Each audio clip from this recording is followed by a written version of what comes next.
কারণ বেশ কয়েকদিন ধরে আর.জি. কর নিয়ে কিছু ছোট্ট সমাজবার্তামূলক ভিডিও বানিয়েছি বা কিছু প্রতিবাদীমূলক ভিডিও বানিয়েছি, যারা দেখো অনেক কাস্টমার মাছ নেবে না, নড়ে গিয়ে একটা টালি ফেটে গেছিল। সময় কি মশলা দেয় তাহলে ঝট করে আমাকে কমেন্ট করে জানিয়ে দিও। মতন দিই তুলসী দেবী সেই ভোগটা আবার নিজের মতো করে আবার। হরে কৃষ্ণ দর্শক বন্ধুরা, তোমরা সবাই কেমন আছো? আই হোপ তোমরা সবাই অনেক ভালো আছো, সুস্থ আছো। তোমাদের সকলের সুস্থতা কামনা করে আমি আমার আজকের ব্লগটা স্টার্ট করছি। বেশ কয়েকদিন পর আজকে ব্লগ দিচ্ছি, কারণ বেশ কয়েকদিন ধরে আর.জি. কর নিয়ে কিছু ছোট্ট সমাজবার্তামূলক ভিডিও বানিয়েছি বা কিছু প্রতিবাদীমূলক ভিডিও বানিয়েছি, যারা দেখোনি তারা আমার পেজ বা চ্যানেলে গিয়ে দেখে আসতে পারো। আশা করছি তোমাদের অনেক ভালো লাগবে। আজকে সকালে আমার ছেলের ডাকে আমার ঘুম ভেঙে গেল। ভাবলাম এত তাড়াতাড়ি উঠে যেকালে পড়লাম, তাহলে তোমাদের সাথে একটু দেখা করে নেওয়া যাক। সেই জন্যই এখন থেকে আমি আমার ব্লগটা স্টার্ট করে দিলাম। আর বাসি কাজকর্মগুলো ঝটপট করে নেব। তারপরে তো আবার দীপক চলে আসবে, ও আসলে আমাকে আবার ওর হাতে হাতে কিছু কাজকর্ম করে দিতে হয়, কারণ ও একা একাই অনেকটা কাজকর্ম করে। তো আর যেহেতু ও সকাল সকাল বেরিয়ে যায়, তাই জন্য সবজি আনলে সবজি গুছিয়ে দেওয়া বা হাতে হাতে একটু হেল্প করা, মাছ আনলে মাছ গুছিয়ে দেওয়া বা হাতে হাতে একটু মাছ তুলে দেওয়া বা জল এনে দেওয়া, এগুলো করে ওর একটু সুবিধা হয়। ঝটপট করে বাসি কাজ সেরে স্নান করে নিয়েছি, তারপরে জল ভরে নিয়েছি, তারপরে বাসন মেজে নিয়েছি। এখন দীপক চলেও এসেছে, আর ও আজকে কী এনেছে সেটা তোমাদের সাথে একটু পরে শেয়ার করছি। এখন তোমরা দেখো, আমি চা বসিয়ে দিয়েছি আর একদিকে ডিম সেদ্ধ বসিয়ে দিয়েছি। আর এখন আমি যে বাসনগুলো মেজেছিলাম সেগুলো গুছিয়ে নিচ্ছি। ক্যামেরাটা কিন্তু দীপকই ধরে দিচ্ছে। আমার ছেলে তো ঘরে বসে রয়েছে, ওকে ব্রাশ করিয়ে ফ্রেশ করিয়ে নিয়েছি, গোছগাছ করিয়ে ওকেও বসিয়ে দিয়েছি, কারণ হয়তো সকালে ও দিদিমণি আসতে পারে, সঠিক আমি জানি না। কারণ ও বললো ওর যদি কলেজ থাকে তাহলে ও আজকে সকালে পড়াতে আসবে না, বিকেলে পড়াতে আসবে। আর আমি এখন দীপকে একটু জল দিয়ে দিলাম। আমরা না এখন জারের জল খাচ্ছি, দেখো পাশে মিনারেল ওয়াটারের জারের জলটা রয়েছে, এই জলটা আমরা খাচ্ছি, কারণ কলের জলে প্রচণ্ড আয়রন পড়ছে, একদম থকথক হয়ে আয়রন পড়ে যাচ্ছে।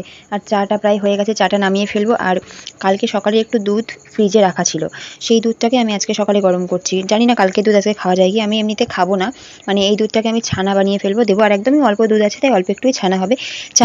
চা নামিয়ে নিয়ে সেই বাটিটাই ভালো করে ধুয়ে আবার ডিম সেদ্ধ দুটো বসিয়ে দিলাম, একটা ছেলের একটা দীপকের। আর এদিকে দেখো দীপক এক্ষুনি বেরিয়ে যাবে, ওর চা খাওয়া হয়ে গিয়েছিল। আর মাছ নিয়ে এসছে, আজকে এনেছে আমোদি মাছ, লালটা হচ্ছে আমোদি মাছ, সাদাটা হচ্ছে মৌরলা চুনো, মানে একদম ছোটো ছোটো মৌরলা মাছ। এর মধ্যে অনেকগুলো পুঁটি ছিল, সেই পুঁটিগুলো আমি বেছে বেছে নিয়ে নিয়েছি, কারণ যদি অনেক রকম মেলানো থাকে না, অনেক কাস্টমার মাছ নেবে না। আর এদিকে দেখো আমি কুমড়ো গাছের মাচা তৈরি করেছি, আর আমার নীলকণ্ঠ গাছ সুপুরি গাছে উঠে যাচ্ছে।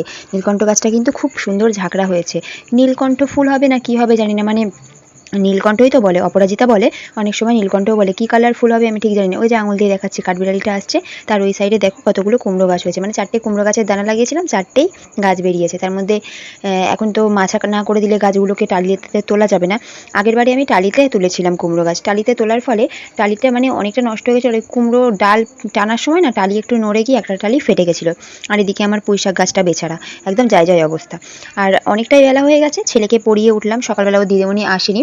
আর এদিকে আমি ভাত বসিয়ে দিয়েছি, ভাত হচ্ছে। আর পুঁই শাক করবো কুচো চিংড়ি মাছ দিয়ে, মানে একদম ছোটো চিংড়ি মাছ দিয়ে পুঁই শাক করবো, সেই জন্য পাঁচফোড়ন দিয়ে দিলাম আর কাঁচা লঙ্কা দিয়ে দিলাম। আমি কখনো চিংড়ি মাছ দিয়ে পুঁই শাক করিনি, এই প্রথমবার চিংড়ি মাছ দিয়ে পুঁই শাক রান্না করছি। আর সেই জন্যই আমি কি মশলা দেবো নিজেও জানি না, পাঁচফোড়ন দিয়ে করেছিলাম তো, খেতে খুব সুন্দর লাগছিল। কিন্তু তোমরা যদি কেউ জেনে থাকো যে চিংড়ি মাছ দিয়ে পুঁই শাকটা রান্না করার সময় কি মশলা দেয়, তাহলে ঝট করে আমাকে কমেন্ট করে জানিয়ে দিও। আর চলো বন্ধুরা, বাকি কাজকর্ম সেরে স্নান করে আবার আসছি তোমাদের সাথে দেখা করতে। ততক্ষণে তোমরা পুরো ভিডিওটা দেখতে থাকো, স্কিপ করবে না, বারবার বলা হচ্ছে কিন্তু। স্নান করে আসলাম, আর দীপকও মাছ বিক্রি করে চলে এসেছিল। তারপরে আমি কিছুটা ফুল দীপক তুলে ফ্রিজের ওপর রেখেছিল, আমি স্নান করে এসে ফ্রিজ থেকে ওই ফুলগুলো নিয়ে ওই ঘরে যাচ্ছি। তার আগে আমি ঠাকুরের বাসনটা মেজে নিয়েছিলাম, মানে স্নান করে ঠাকুরের বাসন মেজে নিয়েছিলাম। আর এখন আমি ফুলটা নিয়ে যাব, আর তুলসী পাতা তুলে নিচ্ছি। ঠাকুরের ভোগে তো তুলসী পাতা দিতেই হয়, তাই না? আমরা কোনো যা কিছু ভোগ ঠাকুরকে দিই না কেন, আমরা তো আমাদের মতন দিই।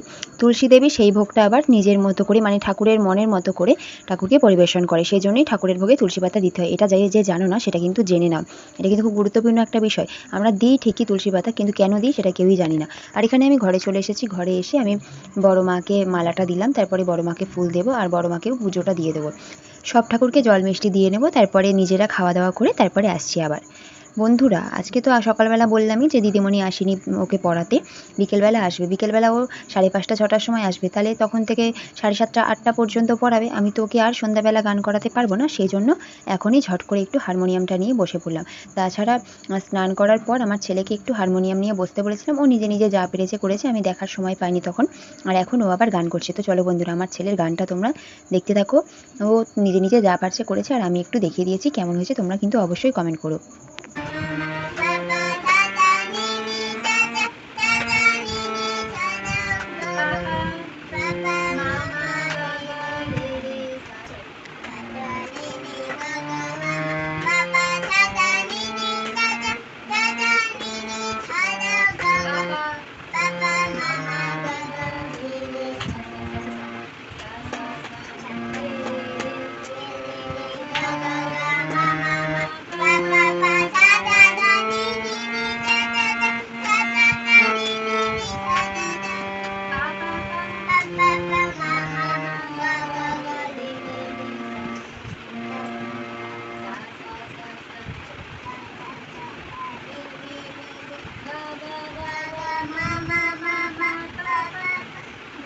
তুমি হারমোনিয়ামটা বাজাও, তুমি হারমোনিয়ামটা বাজাও, ও গানটা বলো।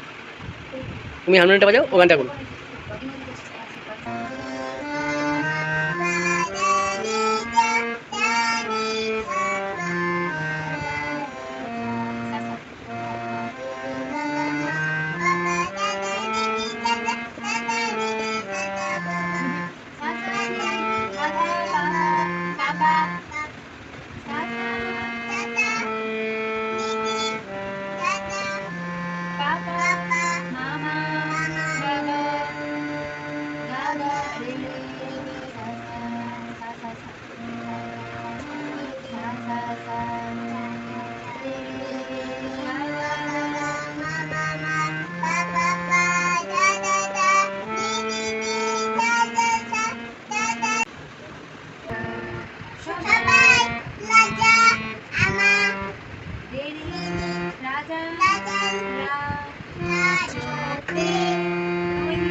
আমরা আমরা সবাই রাজা, আমরা সবাই আমরা আমরা সবাই রাজা।